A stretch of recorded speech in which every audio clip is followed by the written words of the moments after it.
Hello, I'm Xiao, and I am an atheist. Normally, I make videos to argue about things to be, well, as rational as I could, but today I would like to talk about something personal and even emotional. That is how I became an atheist and how being an atheist changed me. Now, this isn't a story of how I used to have a religion, my life sucks, then I became an atheist and my life got much better.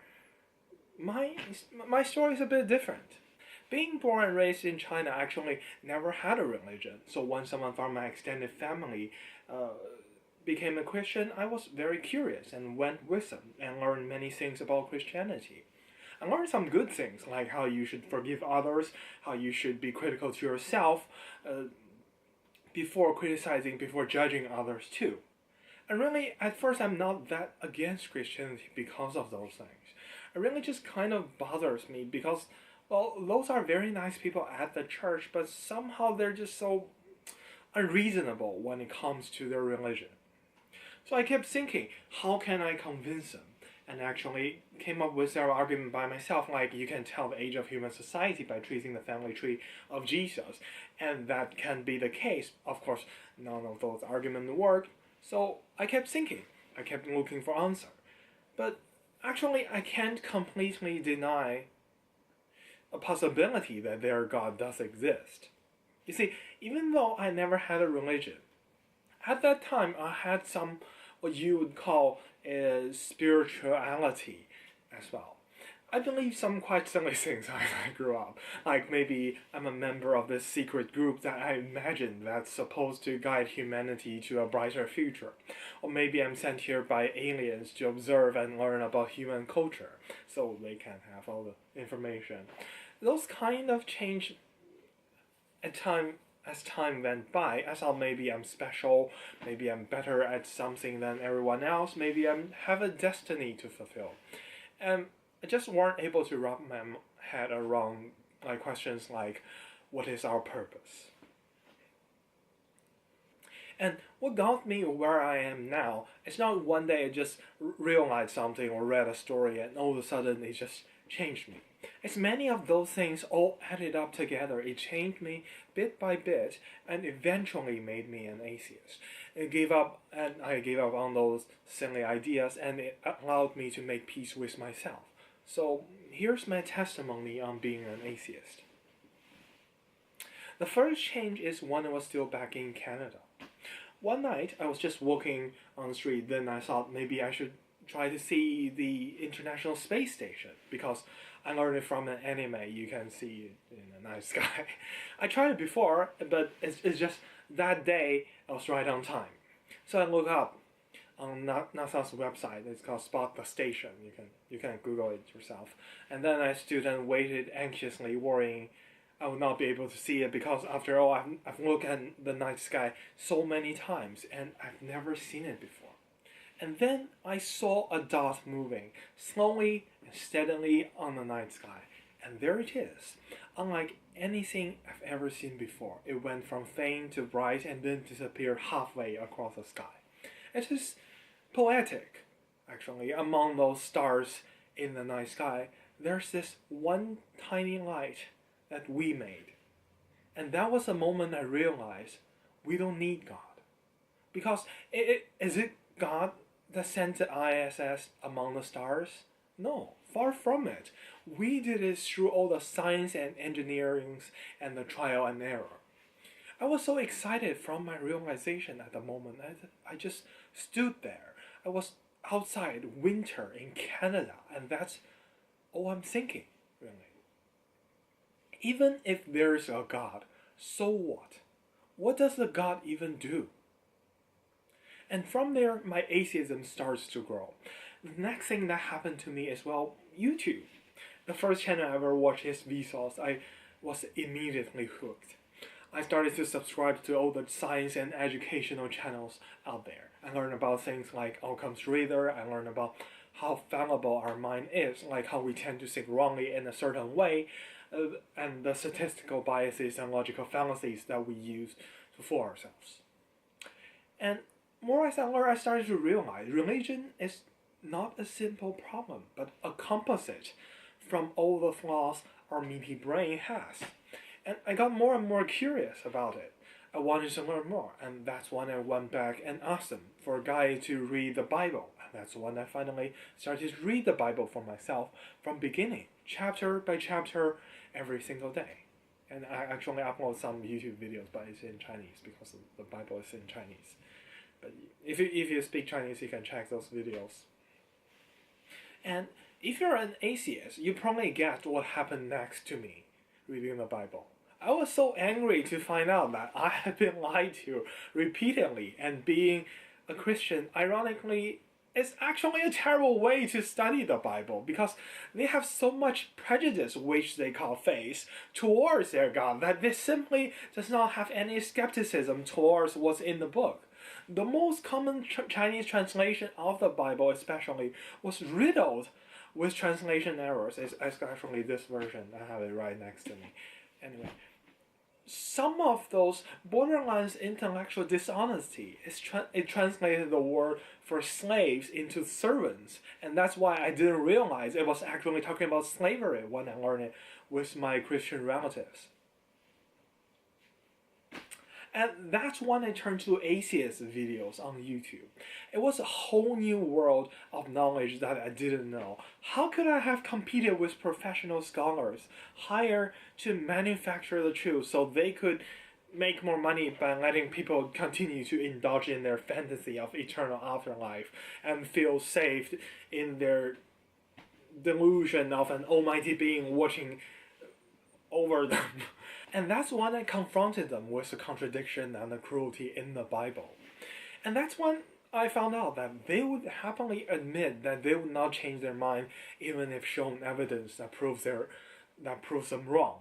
And despite being very nice people, they would defend those horrible things their God has done or commanded, like genocide or fine for raping a virgin. They are evangelicals. I was kind of infuriated. I was also very sad because I now realized religion is like this parasite that had infected their brain and took control over them. And religion took them away from me. Because those are not just my family, but also my friends ever since I'm young. And it has kind of twisted their sense of morality. It felt like I just lost them. The next big thing I learned is meme theory, the idea explaining how religion would change to adapt people's flaws because those better suited would spread more and those refused to change, well, they just go extinct. It's like you do not have a God-shaped hole, you have a hole-shaped God. And actually, I had some idea of it before reading about Richard Dawkins. Then I saw CGP Gray's video, I made my own video about. Then I learned Richard Dawkins and how this idea is already there in the 70s, which is kind of silly and embarrassing. Learning neuroscience was a big step for me as well. I was doing it for my research because many approaches in artificial intelligence are partly inspired by how brains of humans and other animals learn things. And we make things like artificial neural networks and stuff. If you're interested, you can watch this video. What struck me is about the idea of soul, because even though we don't know how exactly our brain works, we do know which part does what, because when people get injured in their brain, for example, if they get injured in like here, they lose their ability to talk. And so do you really have free will if your personality and how you think and learn, what you remember, can be surgically removed? What does the soul even do? Another course I took about neuroscience is on our visual and auditory system. I suggest you check out the course for yourself, and it's right on YouTube too, link in here. And anyways, it told me a lot about how limited our senses are. We don't realize it normally because we are unaware of what we cannot sense. But when you do a university level course, you just realize that this cannot be a work of creation. Simple example, How many times have you burned your fingers because you cannot see it's glowing in infrared? Because you're touching the very hot thing, but you don't know it's very hot. Like, why are there labels saying things are very hot everywhere? Wouldn't that help us if we can see infrared? And with all those learning and researching about how we learn, how we process information, acquire new skills, I finally realized I'm not special. One, I think I have a good idea. Well, somebody from Google or MIT or Harvard already published a paper on it. And I had that same good idea that everyone else would have had that's educated enough. It's simple as that. I'm not special. If I get hit by a bus, it will be very sad for my parents. But the humanity did not suffer any loss. Really. I became special. I became different only because I wanted to be different.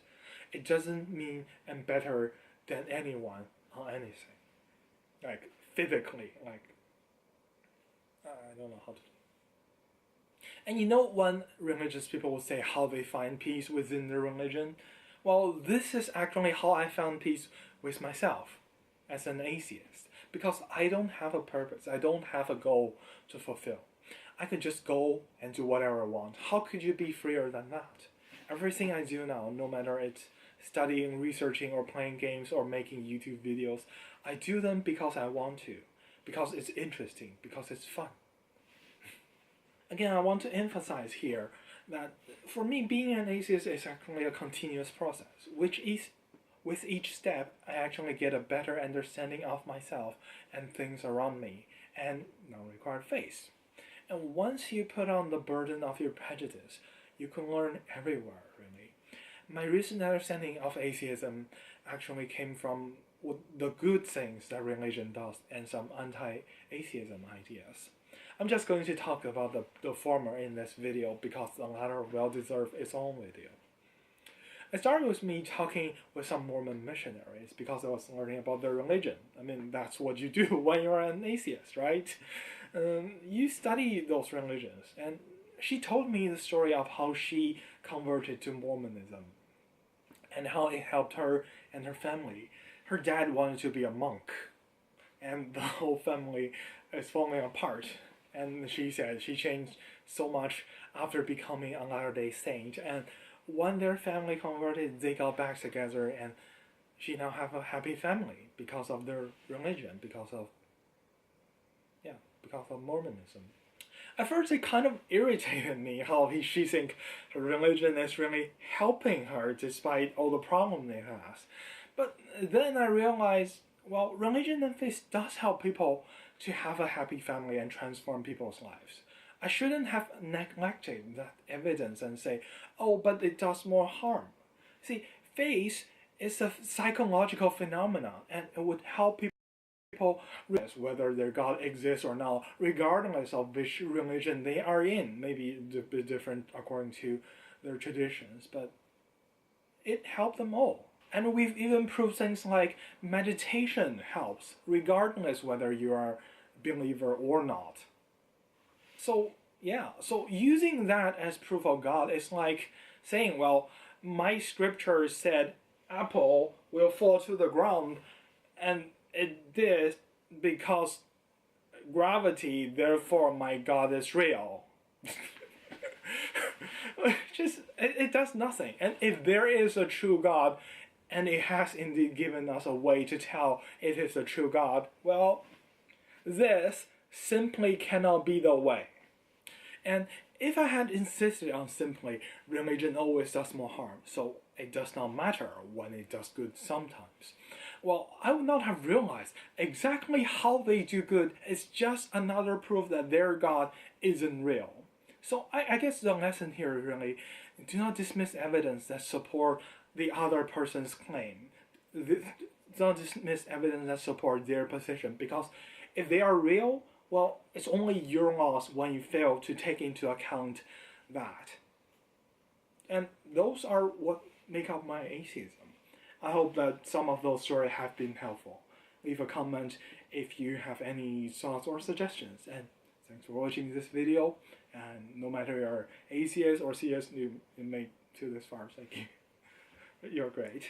Maybe you're spiritually agnostic or whatever. Don't be afraid where the reason takes you. Okay?